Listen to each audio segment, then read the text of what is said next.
the guy Bombad.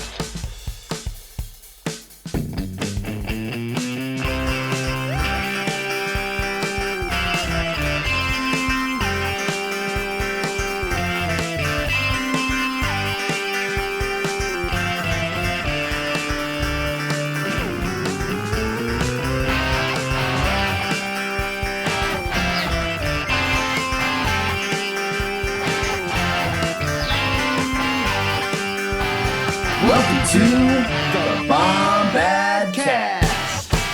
What is up, Bombad family? It is me, Jerry, the Cannon Junkie. I am here on a lovely, lovely Bombad Friday with my boy, the one and only. We got one and only club is like really lacking like a t-shirt. We need that shirt. We're Yes! t-shirt crazy. What? We are t-shirt crazy. We haven't created that one. But my boy, Scotty Trevorrow, how you doing, buddy? You know what? It's so funny. I think I'm great, actually. I'm doing pretty good. Excellent. But just thinking about our introductions, it's like, I hope by now the listeners are like, okay, that's Jerry. He sounds like the Ewok. And this Right. is Scotty. He always sounds confused. Perfect. Okay. Because every time we introduce, we're always like, this is. Like, they're like, wait, which one is it? I just think that's who's gonna talk first. But yeah, no, I'm great, dude. I'm doing pretty good.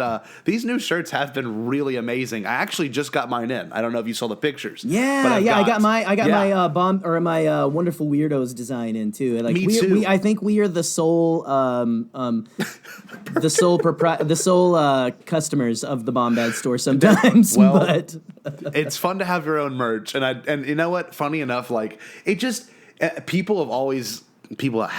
That's not the correct phrase, but people have recently stopped me and been like, wait, are you wearing your own shirt? And I'm like, yes. Yeah. I'm a 'Cause walking it's billboard rad. for myself. Yeah. It's Bombad, bro. it's but, Bombad, man. Bomb rad. well, I don't know. Yeah.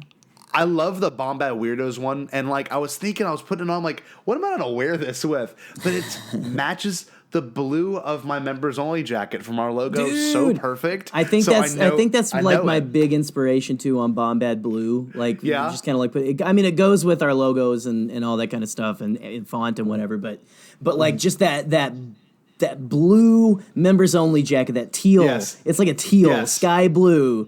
I could spot Scotty in the middle of a crowd of Star Wars fans and stuff with that. I mean, he stands out in a crowd. You know, Wookiees stand out in a Yes. crowd anyway. So I don't know. Yeah. Yes. Oh, Maybe I'll give you one. Wookiee. I don't know. Yeah. Well, how about this, G? This is not a joke. Kate and I have talked about it. I thought about surprising you at some point with a members only jacket. Would that Whoa. be something you'd want? So we can both rep some members only jackets at celebration. Dude, like Look have them really like nice with and like 80s. a patch of our logo on Yes. the back or something. There we like go. Road crew Oh, or something. We man. got to get them for We like will- John and like all our crews possibly coming Yes. with us and stuff. So Yes, it'd dude, be perfect.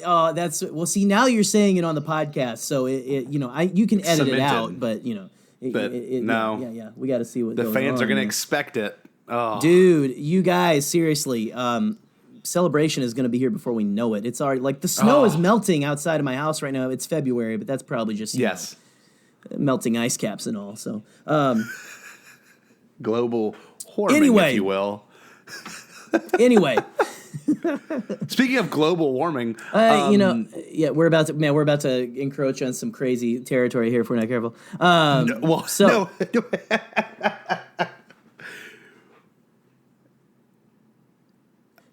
I love you. I love you too. You can edit this out if you want. I know, like we have a lot of awkward pauses now, more than we've had in a while. That's awesome. I like it. It's all the love. It's all the love. It's almost like watching The Office, but not watching. You're like just listening, and so you're like You're sitting there waiting. with bated breath, like waiting. Like, Yeah. who's going to say something? Who's going to what break is the going silence? What is So, I don't going know. on between these two? What is yeah, no, going on? it's been quite the week for a Bombadcast. We put out our most recent episode dealing with Sheev and his wonderful I guess pastimic choices and Escapades. escapades is the best word for it. And I hope y'all liked all the pictures Jerry's been putting out and the video I put out about the Salt and Pepper song. Let's talk about Beautiful. Sheev. Yeah, it's that last episode, y'all. I hope y'all really enjoyed it. It was so much fun making. It was super, super goofy, and that was actually all of Jerry's idea, and we really took it and ran with it for some marketing. And I'm the twisted sense of humor, so well, or the twisted How individual. I Met Your Mother. Oh yeah, well the one thing I like was the photos you were compiling with Masamita. I was just like, I've got these like PNGs of Palpatine, and I found one of Mazamita because like we had talked about him being like his wingman and stuff. So I was like, dude, I gotta like get some of these put out there. Plus, you really inspired me with your Sheev's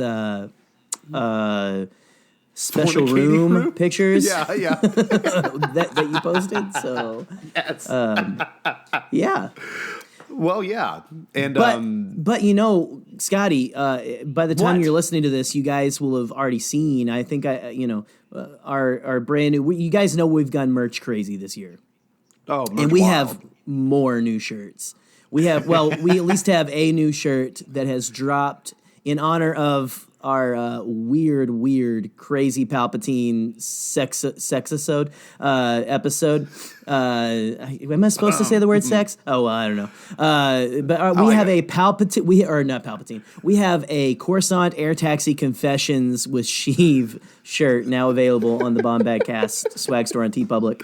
So go check it out. Go buy the heck out of it. I'm really proud of it. It's got like something on the back. It's got the Bombadcast our logo, or like our one of our like logo things like in between the shoulder blades.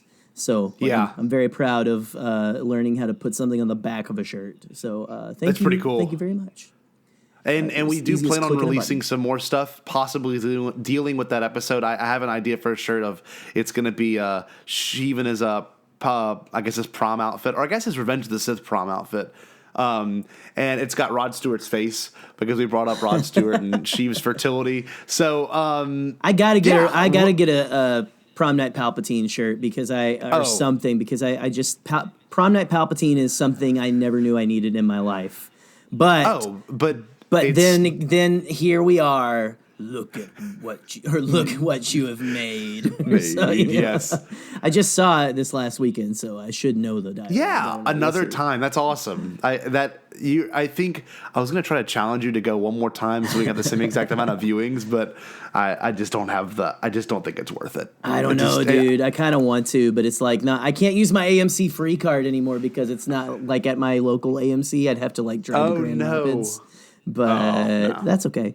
I don't know if that like kind of I'm letting you guys know where I live and stuff too, kind of in that like what part of Michigan I live in. So I can give you his address if anyone really wants to know. I live at no, okay. We'll stop there. But we got some other stuff on the horizon, don't we, Scotty? Yes. Well, yeah, and we got a couple videos coming soon. We're hoping to have a live stream maybe sometime after Valentine's Day because Jerry and I, we've both got ladies. We both got to make sure they're taken care of on that special day.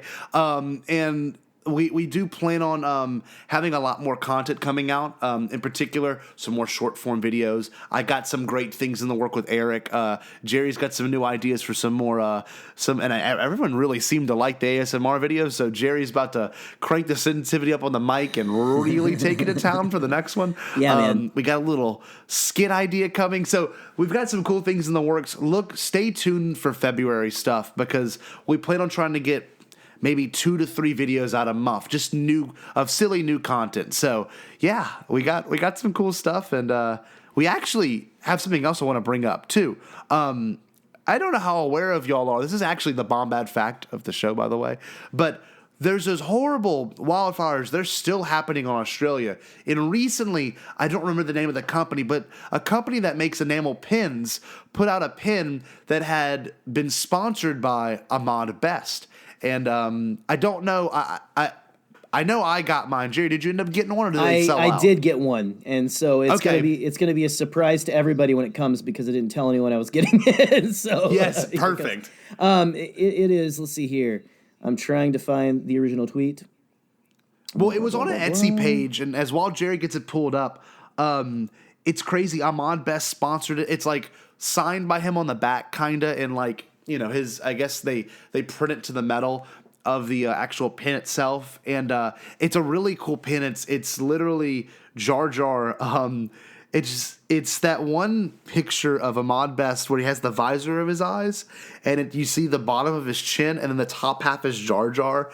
It's an amazing looking design, and the pin itself looks beautiful. So we'll be repping those at our next live stream as well, and I believe they might have sold out, and go support that page. They got a couple other pins. One of them was a Suka pin, and it's got the Jawa ripping yolk out. Oh, the dude, egg. see, I didn't even see that. That's amazing. Yeah. It's hilarious, but yeah, Ahmad Best. Funny enough, this is the fact really of the show.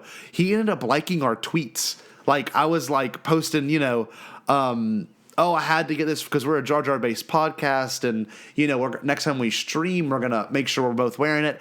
And then all of a sudden you see him liking our tweets. And I mean, I don't know if that's some form of approval, but it definitely made me very, well, very it definitely happy. means that he likes it and stuff. So Yes. Yeah. Yes. The page, Scotty, that posts this is Nerd Matters, at Nerd Matters, NERD, Nerd, MATTERS. So just all lowercase. So go check them out. Go support them in all their stuff. I don't know if they're going to do another fundraiser or something for the wildfires and stuff, but find other ways to support what's going, like Totally. just the people who are trying to fight the fires, maybe the people who are affected by the fires and stuff over there in Australia. We got some people over there, some Star Wars fan community over there. And people who are, even we got our buddies Matt and Sean of Blue Bantha Milk Company, who are based out of Australia and stuff. So our thoughts are with you guys and stuff, and hope everything's going well over there. So Totally. But yeah, no, go seriously support good stuff like that, and let's show people that Star Wars fans aren't just whiny about how blue the Rise of Skywalker is. That we actually enjoy, that we actually are here to do some good.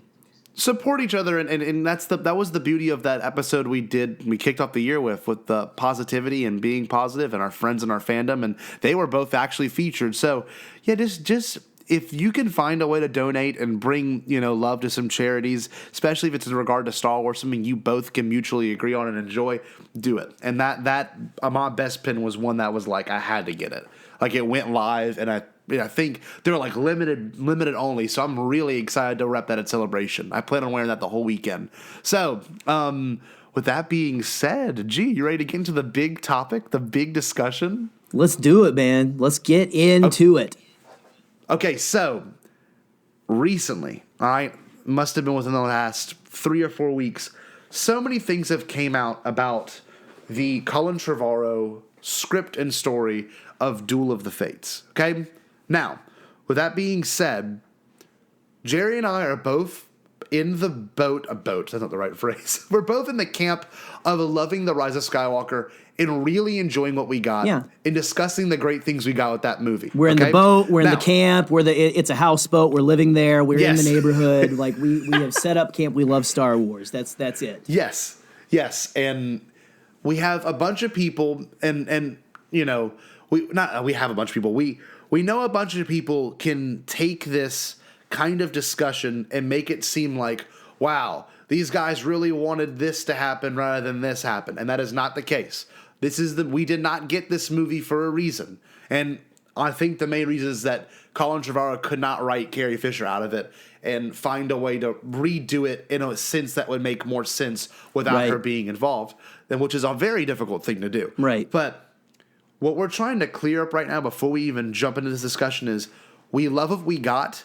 It would be cool to get some things we got from this, but it's not what we got, okay? This is the Duel of Fates is pretty much almost like it's fan fiction. And it's this weird, it's one of the only Star Wars products that I think we'll ever get ever again that was like truly something that was leaked. You know what I mean? It was like, this is like, seriously, Colin Trevorrow actually wrote this, and I can't believe that it somehow got out. Right. It is. It seems. I was going to say if it's legit, but what am I saying? It's as legit as it can be. Yes. Yeah. And one thing I will preface this as well. Every movie is going to have to go through a script change. So the things you think, or the things that were written down in this actual script, probably, and in some cases might have not actually happened when it got to production. So right. Everything does sound really nice when you read it. It sounds really appealing to the fans. Gives you a lot of credit for if you watch Clone Wars and stuff. But at the same exact time, I don't know how much of that would have really filtered all the way through to the final product. Right. Because I mean, a lot of that ends up getting lost in translation, and especially if it's not done correctly. I mean, I like Jurassic World. I love those movies, but it's definitely not Star Wars. So I don't right. know. It's well, and those they're just controversial enough to be Star Wars movies, though. Apparently, true. Because either you love them or you hate them. So yeah. Well, before we get into it, I want to say one more thing. The Empire Strikes Back script was significantly different than what we got in the movie. For example, Hoth was a literal ice castle. And the Luke Vader thing let it go, was not... let it go, can't hold it back anymore. Luke Skywalker, like, dancing through Hoth Echo Base as an ice castle. It was called Echo Base, and it was literally an ice castle. So... You're like, well, how'd you come up with Echo Base? And Han Solo turns around and goes, Echo, Echo, Echo, Echo. And then in the background, let it go, let it go, let it go. Can't hold it back. I like this. Anymore. I'm thinking of a shirt idea. We got to talk about that sometime soon, probably too, Scotty. Yes. A little bit of that lead bracket draft. A little bit of that action. See, that is something that's always been discussed. Well, and a strange phenomenon with Star Wars films, everyone. We like to pretend that whenever a script like this leaks, is like the travesty that we did not get this film, that how dare you all talk about how some parts of this are cool. Are you not, do you not love what we got? And this is the problem. One thing, since the dawn of Star Wars films, Scotty, there have been drafts and unused scripts. And I mean, for corn's sakes, if you go to your Marvel Comics app or whatever comic store you own, if you own a comic store, good on you. If you go and look for the Star Wars, it's George Lucas's first draft of Star Wars done in a comic form. And I 100% want a version of that done with this. Yes, of course. This has been a phenomenon as long as there has been Star Wars. So I guess I don't really understand why everyone is so like. Okay, I can't say that because if we're going to say like why is everyone upset, then we forget the fact that we are Star Wars fans and every single inch of this saga. If there's like a little bit of like this could have happened, we're like, oh my gosh, like how many people are like Leonardo DiCaprio should have been Anakin Skywalker? It's those articles that not to say they drive me crazy, and I know this is not really on point of the discussion, but like right, I'm getting like us off a little bit. Well, no, it plays to the beginning. No, it plays to the beginning of what we started off with. Yeah. It's okay that we didn't get it. It's okay that if you wanted that, if you wanted this, it's great to say that you want it. But in regards to the story itself, this is just fan fiction because what we have now is canon, and that's 100% lore. And if you're a canon person and that's what you're into, then great. And if you don't like canon, you give a bigger crap less about canon, then you can read this story and enjoy it just as much as I enjoyed reading Pete Fletzer's Phantom Menace book, okay? Yeah. It's the same exact vein now, okay?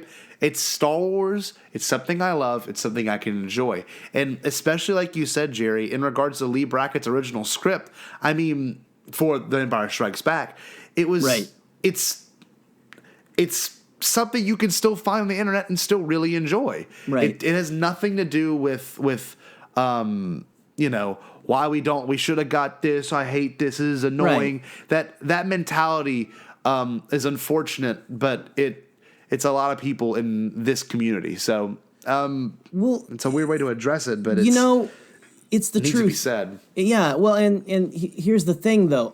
A self-proclaimed canon junkie right here. Like, I love that they kind of hit the reset button because I wasn't able... Like, I was a kid who didn't know... Like, in the 90s, you couldn't just, like, get an audiobook on your phone. Like, I couldn't get an audiobook on my mom's car phone. Like, it didn't work that way, guys. Like, it just didn't. Yeah. I thought we were I thought we were living in Buck Rogers' future whenever like my mom got a car phone. So like, dude, you know, for me it was the cool like way, and I was listening to some of the novels on like you know, YouTube and stuff like that you know, from the old EU, and then like they kind of Disney hit the quote unquote reset button. Just so they could like have like this streamline, you know, this is the way we're gonna have a continued narrative now. We're gonna make sure it all kind of fits together as best we can. They're all human, but Scotty, I'm telling you, it's fun to have those what ifs, those where would stories go. And I know there are people who are like, oh, you can't do that with Star Wars because everyone will like moan and complain about it. But maybe a little, but at the same time, I wish we could all look at it as like you Marvel fans have the what if. Yeah, I don't think it would. I don't think it would be. I don't think it would be confusing. I don't think it would be because to me, again, a canon junkie, it is fun to look at the what if. It's fun. Exactly. It's fun to see, oh, what could have been. Maybe in an alternate universe, this is the movie right now. And that's what the EU can be. That's what these scripts can be. And Scotty, I'm going to predict right now, we're not too far away from the future of Star Wars having like a what if type of series, if in comics or on Disney Plus. I think it's coming. I don't think convinced. It's like I don't think they want to try it. I think it's 100% like we can do this and just play. Yeah. And that would be amazing. If anything, it would be 10 years from now. And it's like, what do we, you know, not to say what do we do next. They already know what's going on next. Right. Well, you continue your main story. Right. Foolish. Yeah. But the thing is, when you think back about this script and this leak in general, it's one of those things like I almost couldn't believe it when I first saw it because it seemed like something we never get and we knew existed, you know? Right. Like, and it's very obvious a lot of changes are made from pre to post-production because what we got with the first Rogue One trailer, literally like 80% of that entire trailer was nothing we got in the final product of the movie. And the same can be said for Solo possibly, because Solo had some crazy things that were cut and added in because of, you know, the director change and a creative change, and the same exact thing can be said for this movie. So to kick off this real discussion now, how do you feel about the leaks, Jerry? What was that? When you first heard about it and it was like erupting on Twitter over the past 2 or 3 weeks, how did you initially feel about it?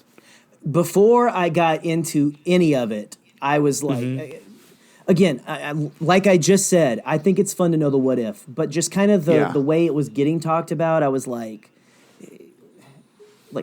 I don't know. I don't want to hear, like, I think the first time I really heard about anything, I was kind of like, okay, that's cool. Then Scotty, you know, like, was it Rule of Two over on Collider? Dropped into the and it actually ended up being their final episode on the podcast, the Jedi Council podcast feed. And I was a little salty. I think I texted you and was like, I can't believe they. Salty. We were both like, I can't believe they did this. Like he kept his own podcast, and it was their last episode, so of course, it's all cool. But it was a discussion on the Duel of Fates script, and at the time I was like, I don't want to listen to like, I think it was an hour and a half episode. Like, I don't want to listen to an hour and a half of people talking about how this is what we should have gotten, and like this would have been way better than whatever we got. And guys, this is probably going to be my saltiest episode ever, but I refused to listen to that at first. You, Scotty, you told me, I told you to listen to the part of the Bombad crew here at the Bombadcast Studios. If I may. I like it. Oh, man, there's a shirt right there. I'm just kidding. I'm joking, guys. We're not that insane. Or are we? But our buddy Eric Cotterman. Our buddy Eric Cotterman. He told me to watch it. Told you. He said, yes.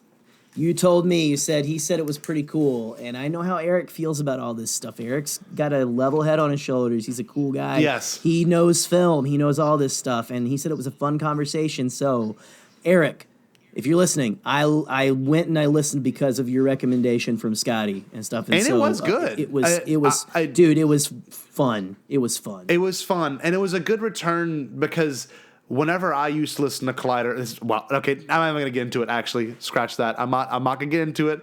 I thought about getting into it, but I'm not going to get into it. It was a good episode. I agree.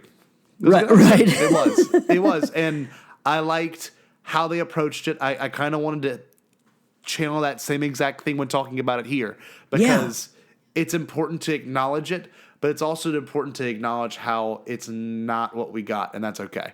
So right. Yeah. Well, and how did after listening and kind of taking it all in audibly instead of reading the script, which I read the script the night it came out, and I hated it.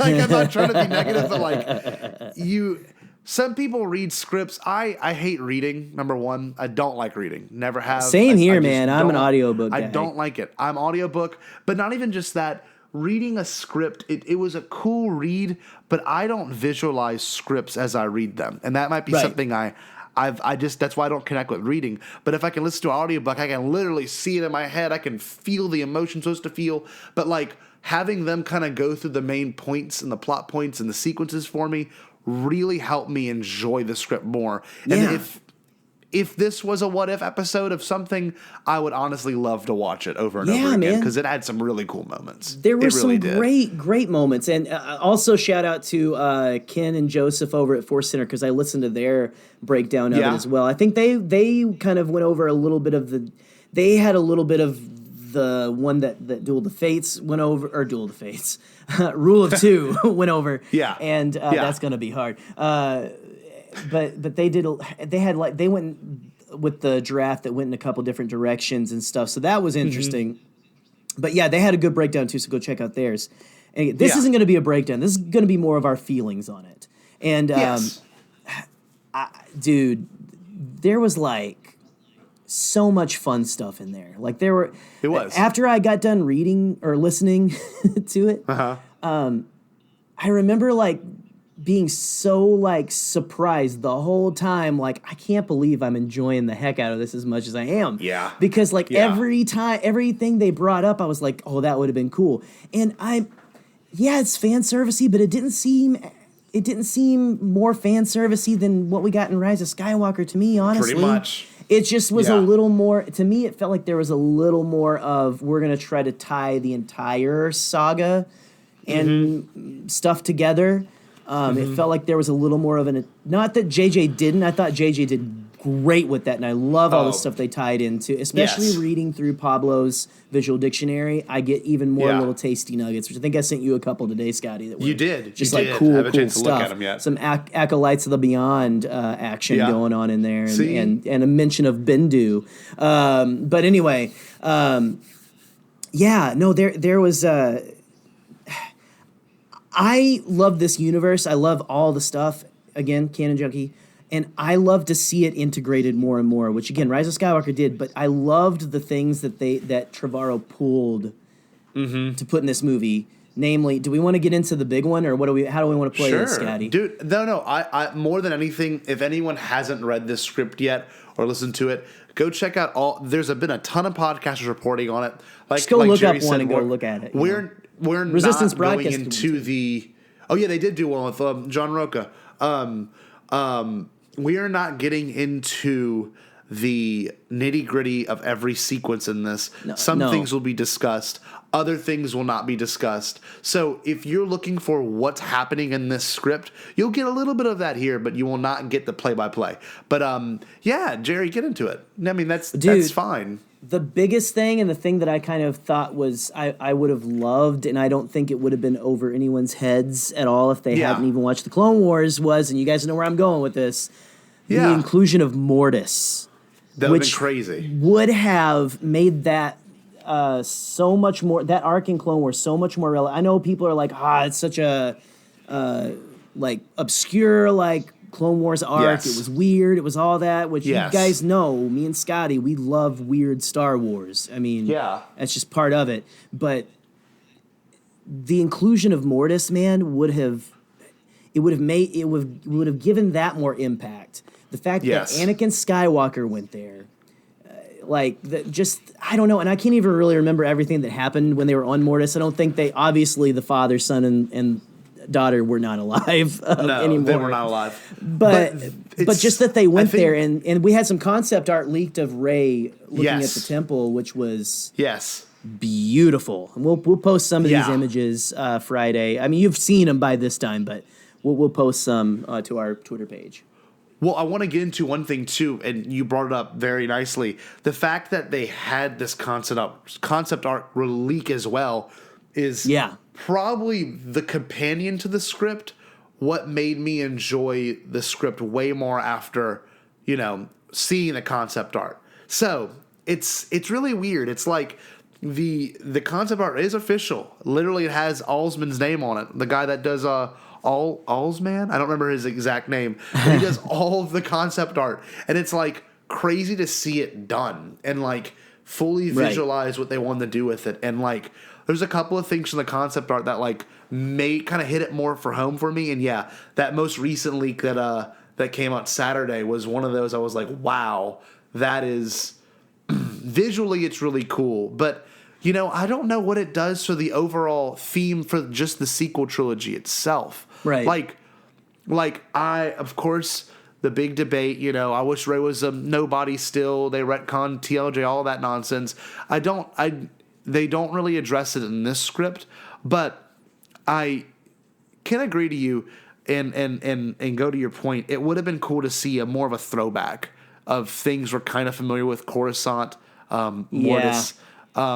But what we got was ultimately so new and so refreshing for Star Wars in regards to like Exegol, like a Sith planet. And it feels more and more like Return of the Jedi. Like the more I watch it, too. This sequel trilogy kind of mirrored that. It was like almost like a more modern, darker kind of version of the original trilogy.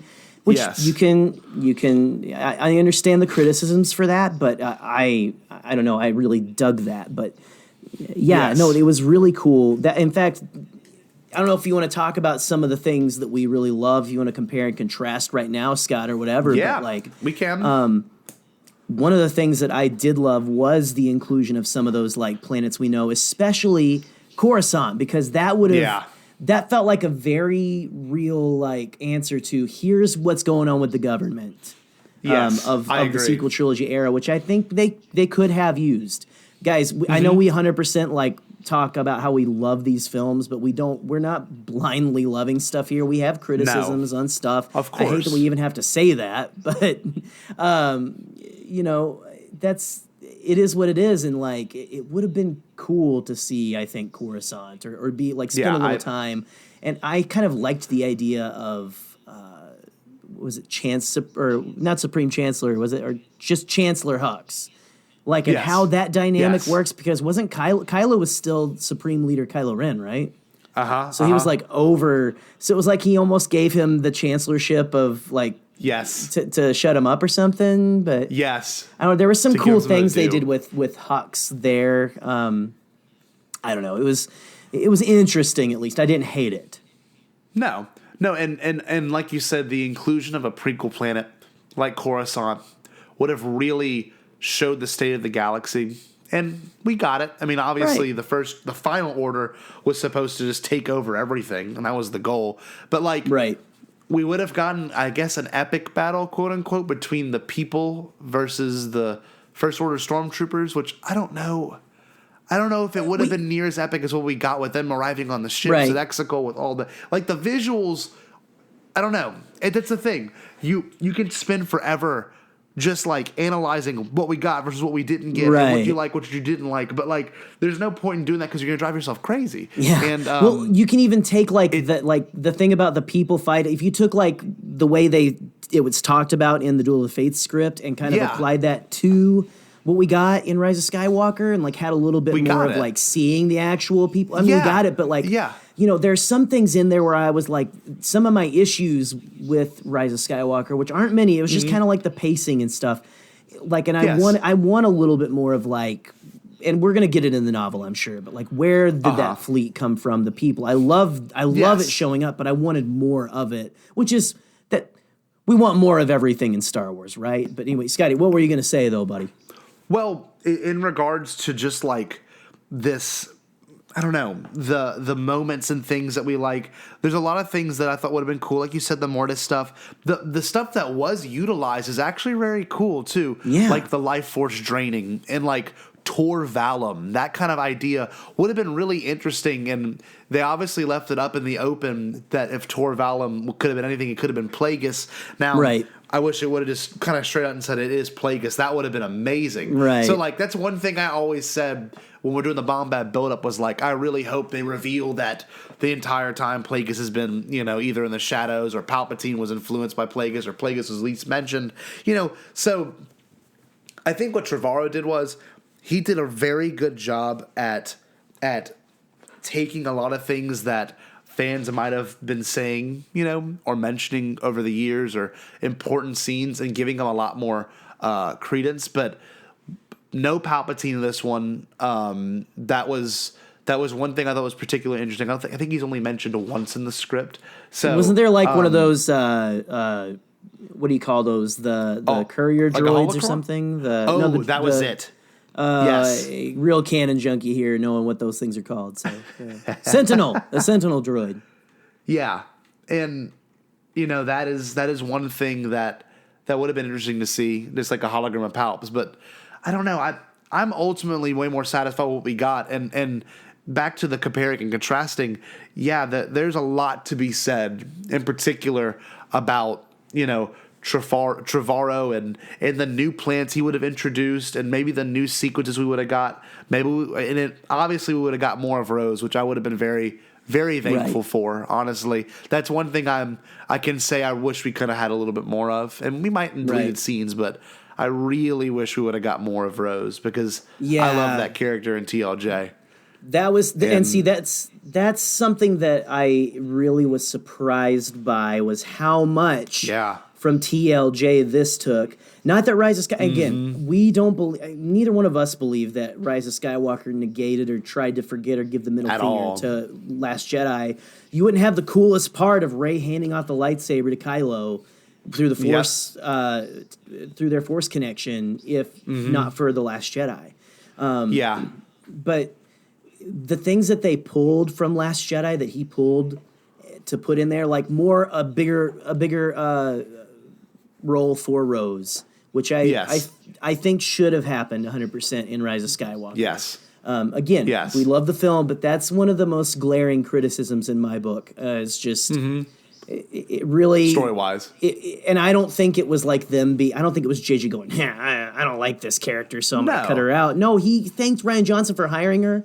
I just think that like it was not necessarily the best planning. Maybe they just didn't have good optics on it, and then they didn't realize. Maybe in post. They didn't realize like. Well, and like they said, we really don't know, guys. We really don't know. We don't.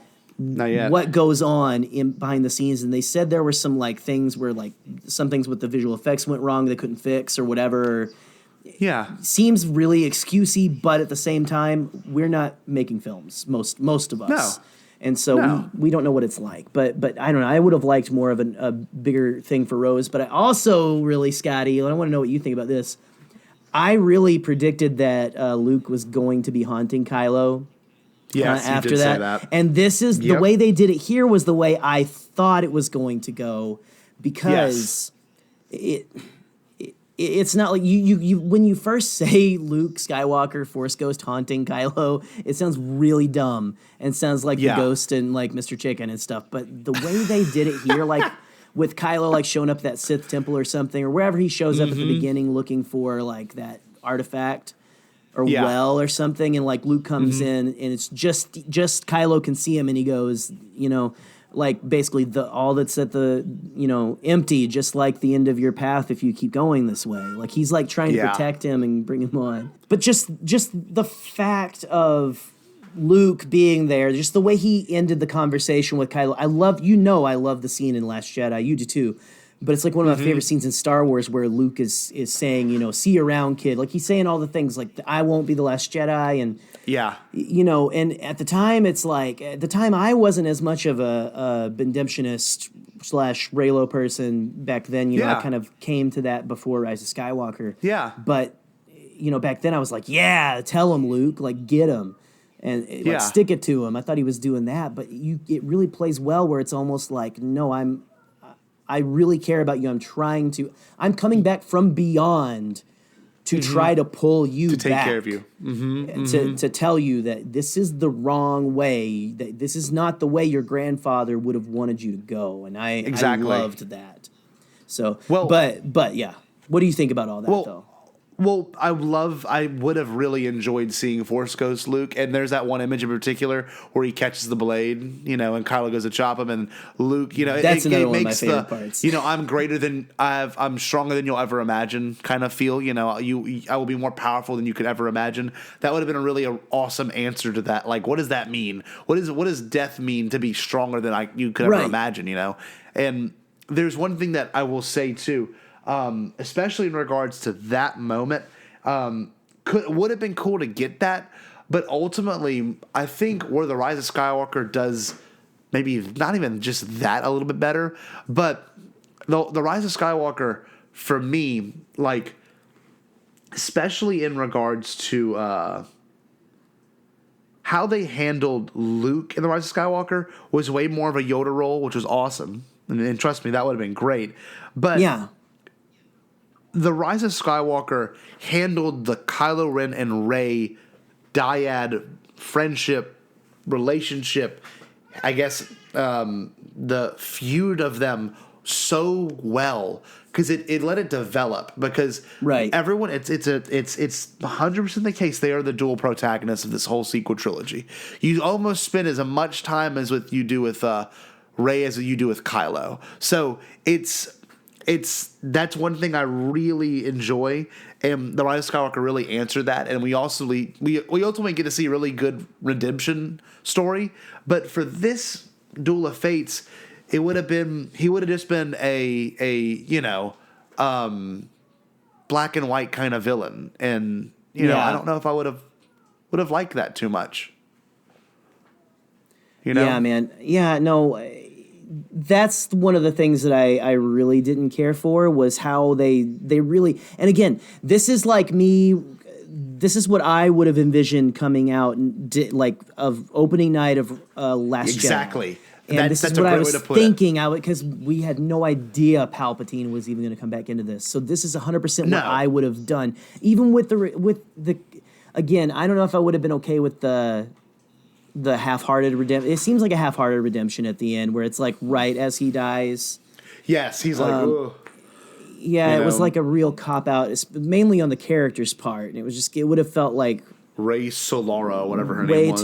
Solana or something, which is it's kind of a neat name. It would have been a cool name, but I don't know. I love the significance, regardless of how you feel about it, of Rey taking on the moniker of Skywalker and stuff. And it can still be her. That's what she could give all of her adherents the last name Skywalker, or her Order of Jedi could be called the Skywalker. I'm getting really into like speculation territory now, but yeah. Well, one theme I think will stick with me for the rest of my life. When I left The Rise of Skywalker, all I could think about was the fact that Rey denounces her family name. Like, she denounces the fact that she's a Palpatine to then be a Skywalker is so much more, I think, impactful for what it means to be a Jedi and what it means to be a character, even in a Star Wars, show, that found family. That's kind of absent from this Duel of Fates script. And there was some inclusion of very different things in this Duel of Fates script that I thought would have been pretty wicked awesome, like seeing Obi-Wan, Yoda, and Luke all together on that astral plane moment where it's like, he's, they're in touch with Rey, you managed to find the gray or whatever. They say something along the lines of that, but this is where I'm going to get pretty critical. If you want to see those classic trilogy characters come back, you might as well just watch the classic trilogy. If that makes any sense, you know what I mean? Like, I don't know. That's that's kind of rude. I loved that. Was no. You're fine, man. Like you're right, because as much as I was thinking there was going to be, we kind of got Force Ghost Party as they Glad were we calling it. I think somebody was calling it Force Ghost Party. Yeah. But we kind of got it with Rey hearing the voices of the Jedi, which ended up honestly being way better than like. Oh. I loved that, I think, more than if they had all shown up like Harry Potter style and helped her hold the lightsaber. Exactly. You know? That's what I kept thinking. It would have felt a lot like that because I mean we were already. Exegol. I know everyone's kind of like being a little critical of Exegol right now. I like the way Ken Knapsack looks at it. He says it's almost like Star Wars' version of Mordor. It's like we're in the belly of the beast. Yeah. And it 100% is. It's like the hidden planet of the Sith, not the planet of, not the homeworld. No. Homeworld is Moraband / Korriban. We know this. Yeah. But just like, I don't know, what we got with it being Rey by her own power, but also being encouraged by these voices from the past to go, no, you're doing what you need to do. Stand up, keep going. You got this. Yep. You're finally hearing us. You are, and honestly, what it means is she's a Jedi at that point. Yes. She is 100% Jedi Knight Rey, Rey Skywalker, if you will. Dude, I don't know. We're just going to end up talking about Rise of Skywalker again because we love it. Yeah. But there were some really cool things that they really did pull from TLJ for this. Yes. There was a lot of cool tie-ins that they did from the entire saga. The fact that Hux had I kind of liked that Hux had Mace Windu's lightsaber. Yes. I thought that was it was interesting. And again, fan servicey, but it would have also been, you wouldn't have had to say anything about it. Mm-mm. We all just would have been like, wait. That was a purple lightsaber. He has, that's Mace Windu's. Yeah. But anyway, I don't know, man. There's so much. And the concept art is just amazing. It's wild. And there's something that can be said about this script that would have been really magical, and I think it would have been the fact that Carrie Fisher would be still around, and she would have nailed it, and it was her movie, and it was about her. Like they would have almost, I think, quite literally, they were going to redo the hologram sequence again, and it dropped a week before she died, and they finished it a week before she died, but they finished the first draft, right? I think this is the unfortunate part of life is they had to kind of scrap this because of someone's passing, and I don't think they would have recasting. It would have been interesting. It would have been interesting. When we were all talking about it whenever everything kind of first went down. Unfortunately, and I mean, just because your mind wonders whenever something whenever you lose someone integral to something like Carrie was to Star Wars.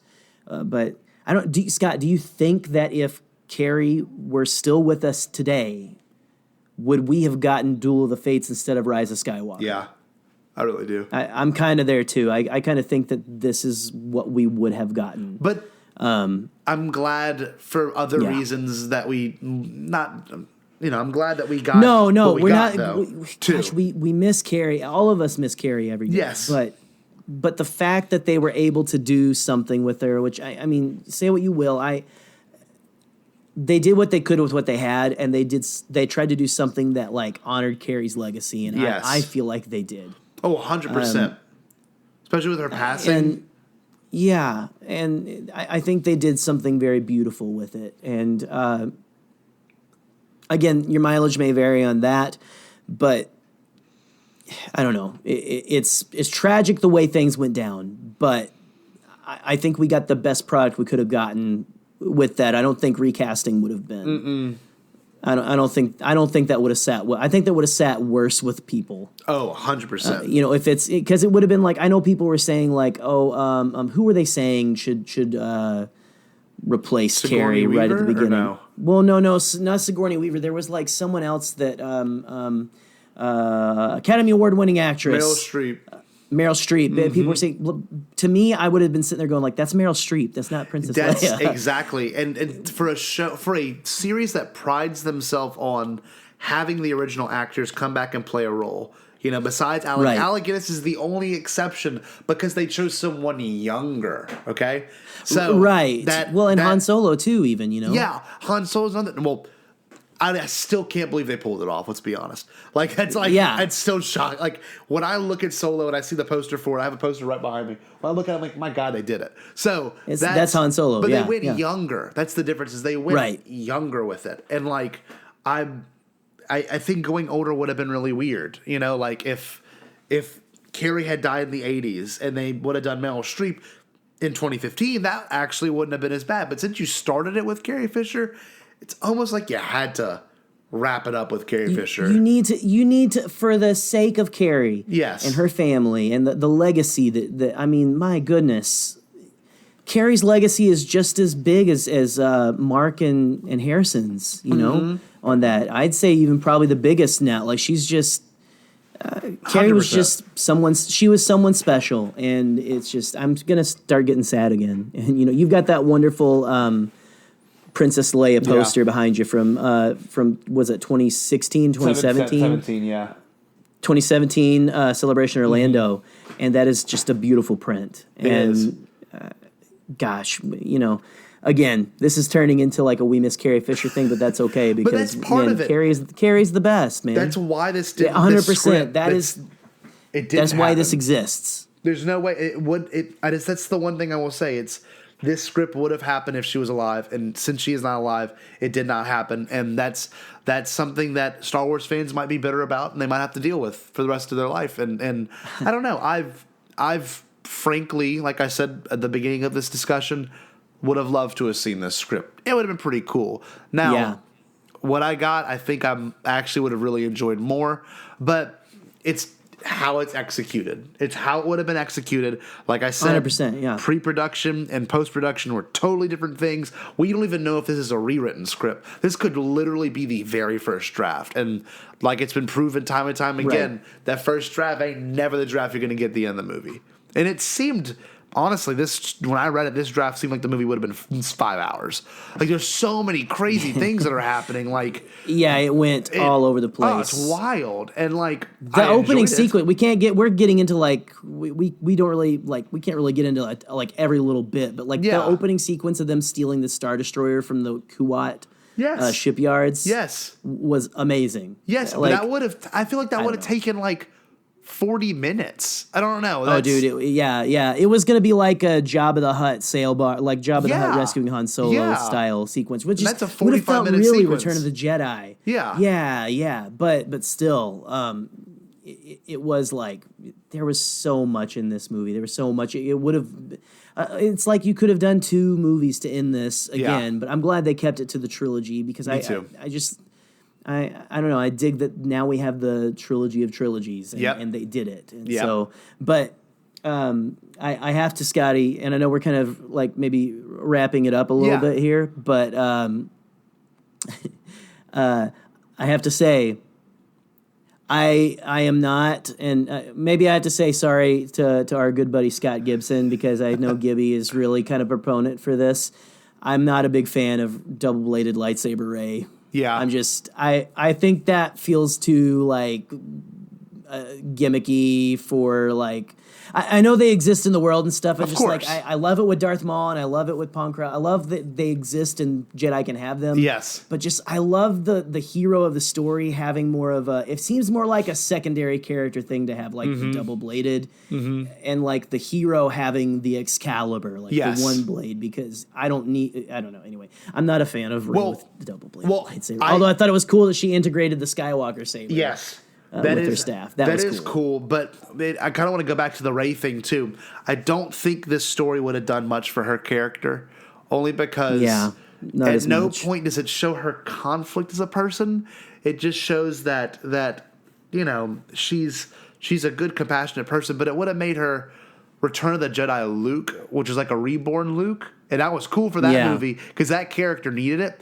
But I love that Rey progressed and accepted a lot of things in The Rise of Skywalker that, you know, we otherwise wouldn't have gotten, you know, without it. Because Duel of Fates honestly had no point, like, was maybe how I read it. And that's a different thing. Maybe how I read it. It didn't change your character we're getting bits and pieces, too. Yeah. And first and second drafts are not... No. I don't even feel it was even a second draft. It was just there's no like, yeah, you're right though. It was kind of like, here's a bunch of cool Star Wars stuff. Yes, yes, and it was cool, but I don't know. When I think about the sequel trilogy, I think about hearing Rey's theme for the first time and having it in with her with the whole training a whole nother, a group of Jedi, and that was original. That was supposed to be the original shot as BB-8 rolling off, and like she's looking at the temple and she's admiring the temple. You know what? As cool as that would have been, I just feel like 15 years from now, we've got Rey and her a Jedi apprentice betrayed her. Yeah, we're probably gonna get like some kind of we're getting sequels to these movies with those new characters. Yes, sure. yes. They're not going to not do it. No. Why would they? There's so much fertile ground to keep going. Exactly. This is just basically the whole point of the sequel trilogy was passing the mantle to these characters. Yes. 100%. And that was admitted too. How does the next generation deal with the problem of the last? Yeah. So one, I think we're going to get some Ben Solo action in things to come as well because, I don't know, I think they can back up a Brinks truck to Adam Driver's house. And I think he cares about it more than people think. He definitely does. I think I'm about to get into my other thing about like how they should have had Force Ghost Kylo with Luke and Leia, although I understand why they did it that way. Yes. But yeah, I think we're going to get, these characters again. And you've got to, something I noticed, again, I watched just last Friday, Rise of Skywalker again, probably for my last time, I don't know yet. But something that I really, that really solidified itself in my mind is I am absolutely in love with the character of Rey, and I think Rey might dethrone just about. I think she dethrones Qui-Gon Jinn as the most Jedi to ever Jedi. Yep. Now she definitely does. Because especially, the part that really gets me, Scotty, it's subtle, but I love it. So on Kijimi, whenever they have the first run-in with Zori, and Zori's on the ground, and Rey has the lightsaber out, but then the way she delivers that, the way Daisy delivers that line is pure poetic beautifulness. I never thought about this. Like, we really, we could really use your help, please, and stuff. And she goes, "Not that you care, but I think you're okay." Yeah. And the way that Rey delivers this line is what really just is so charming and so amazing and so just Jedi. Yeah. She goes, "I care." Damn. It's almost like a Luke, or like just think about that's like such a small line, but to me it really hit me so powerfully the last couple times I watched it. Yeah. That's like so Jedi, and that's Rey to a T. Rey is the light side incarnate, just about. Mm-hmm. No, she's a ray she of is. Light. Yeah. Rey is the Rey of the light side. Mm-hmm. And I don't know, that exchange is just so pure and so like compassionate. Yes. That's what a Jedi should be. Like I'm ready to do what I need to do if I have to protect my friends, to protect people, to protect the galaxy. But you're not a threat. You're a good person, and I do care that you think I'm okay. I do care. Well, and one more. I'm kind of going on a Rey rant now, and I know we need to wrap in a second. But Jerry, this. Like you said, Rise of Skywalker does more for the character, and I think I said that earlier too. But you got to think like the Force healing thing was like definitely utilized in the Duel of Fates script, but how it was utilized and really taken advantage of in this Rise of Skywalker one was the fact that she healed Kylo and healed the snake, and then in turn he sees that healing as a he understands it. He gives all of himself to her for her sacrificing herself for the better of the universe and the galaxy. So like, just the Rise of Skywalker and what Chris Terrio and JJ did was so much more thematic and Jedi and Zen and full of love that I think Colin did with the Rise of Skywalker. I mean, I'm sorry, the Duel of Fates. The Duel of Fates would have been amazingly cool visually, and I will admit I would 100% would have loved to have seen the things that we saw, Yeah. And instead of the whole, light speed skipping, although that was cool, but man, it would have been cool to see a Star Destroyer get especially the Eclipse, which is I think that's like a pull from Legends too. It is. No, you're 100% right, Scotty. Like, I don't know, the whole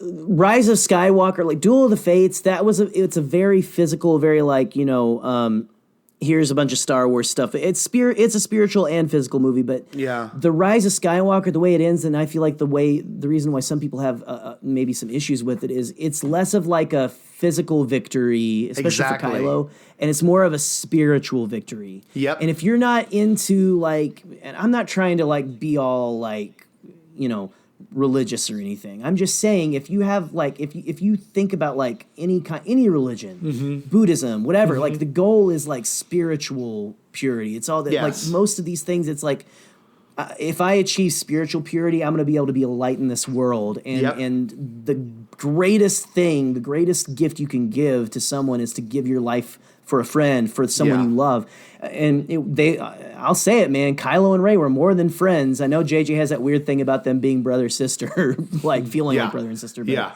there was romantic tension there, man. They are the Han and Leia couple of this series, and it's tragic. It is tragic.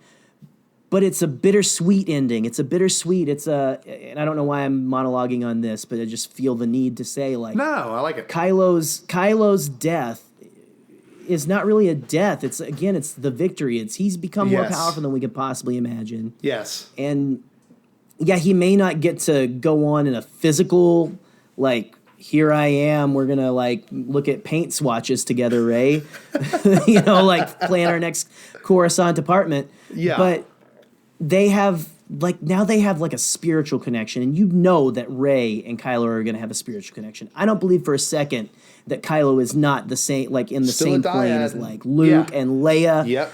If Leia made it, like that's the reason Leia gave her life for her son, and that was beautiful. And they tied it in where Leia said the end of her Jedi path would end with the death of her son. Yes, that was the end of her Jedi path, and that's why that's so significant. Yes, and she knew, she was like, okay, that was the prediction that happened, and now's the time for it. Yep.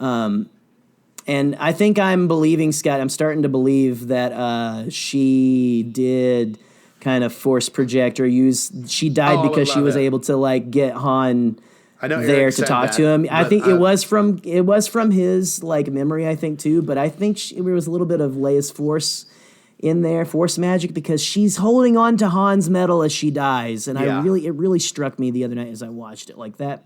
Guys, we love Rise of Skywalker. Yeah, there's so much in there. If you just like give it another chance and like just kind of again, if it's not for you, it's not for you, because we can all dislike a Star Wars movie. Yes. But there's just I don't know. I think I don't think you can just 100% say that it doesn't mean anything and there's nothing valuable in there, because there's so much good stuff in there. Mm-hmm.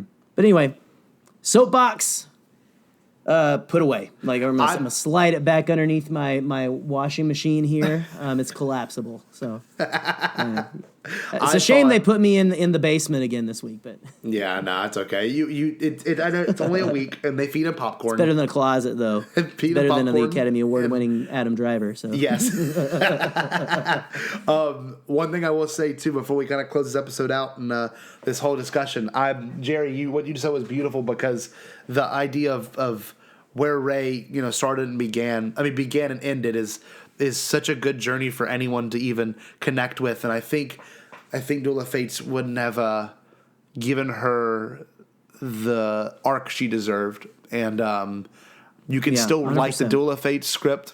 Like I said at the beginning, I particularly didn't like it when I read through it the first time. Seeing the visuals helped me out. But I think how they ended The Rise of Skywalker was a much more fitting way for, initially. It was a beautiful.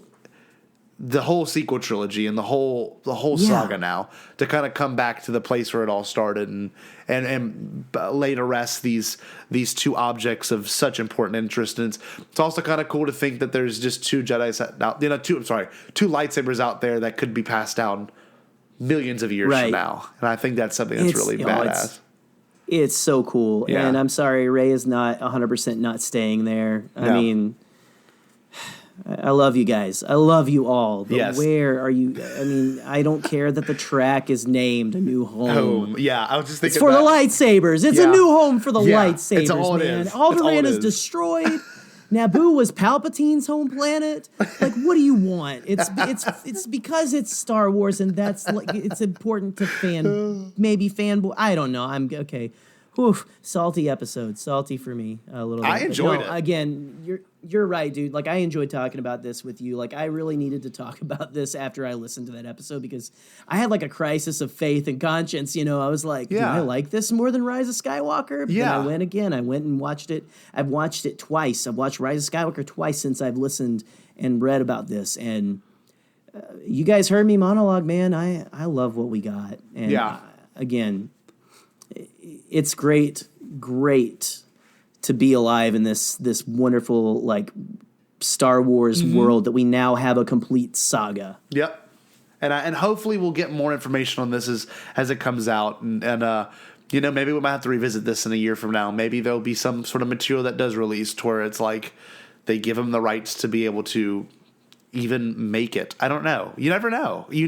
And and I think it's a kind of exciting future for Star Wars. But what I can tell you is this: I really enjoyed talking to you about this, Jerry, and I kind of worked through my frustrations with this, with both the Rise of Skywalker and this script. So thank you for your time, and thank you for listeners as well. You're welcome. We should do this weekly. Yes, we should. This is really kind of cool. We should call it something. Would you guys like it if we did that? Yeah. Okay. We'll find a name someday. Who knows? We'll think of a name.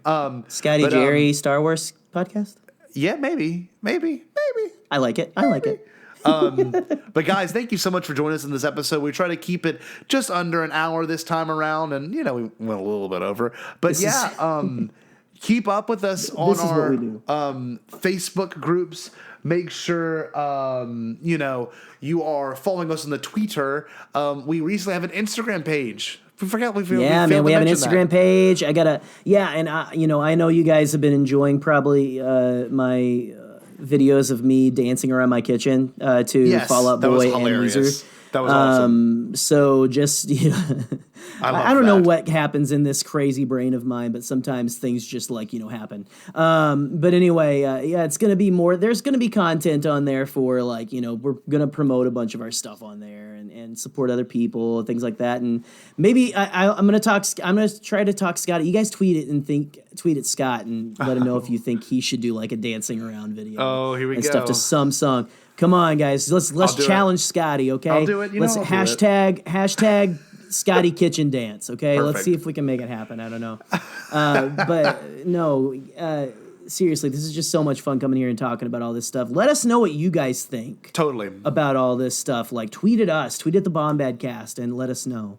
But besides all that, you can follow me at The Canon Junkie, Jerry the Canon Junkie on Twitter. I always mess it up. That was pretty unsure. I know. I always like stop and go, how exactly? Because I've changed it a couple times. But I'm Jerry the Canon Junkie on Twitter, at The Canon Junkie. You can find us at Bombadcast, just at Bombadcast on Twitter, and on just any other social media. Just type up Bombadcast. We're usually like the second result because no one else has a name like that. Nope. So it's great. Cool.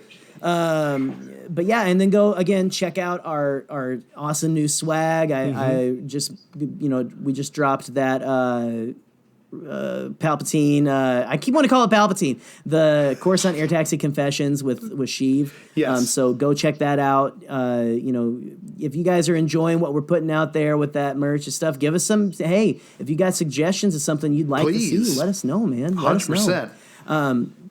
But besides all that, Scotty, where can the good people find you, sir? You can find me on the Twitter at @TheScottJarrow, and you can make sure to get your enamel pins at that little place, Nerd Matters. So make sure you get your check them out. Your stuff there. And just if you haven't had the opportunity to, and you're a fan of this show, and you've been busy, whenever you're done with this episode, make sure you get the Our Friends in Our Fandom episode in your feed, because we are still riding off the high of that, and we're very proud of that episode. And if you want some more positive content in your life, get that. I know this episode was a little bit of a I wouldn't even call it complaining. It's just working. You work. It's more of what Joseph Scrimshaw calls a therapy session. A therapy session, and it's a kind of working around your thoughts on certain things. So hopefully you got something out of this episode. But anyway, Jerry, what should the wonderful people of this community do? right now, in this moment,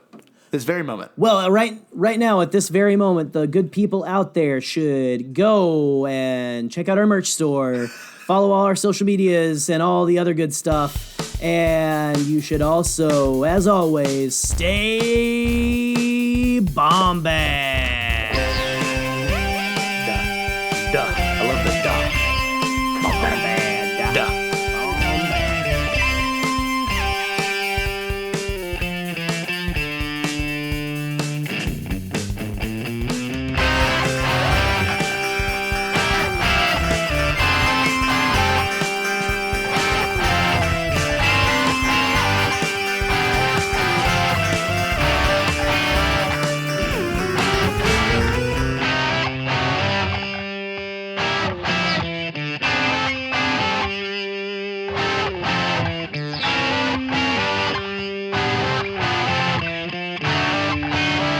You shall all Bombad.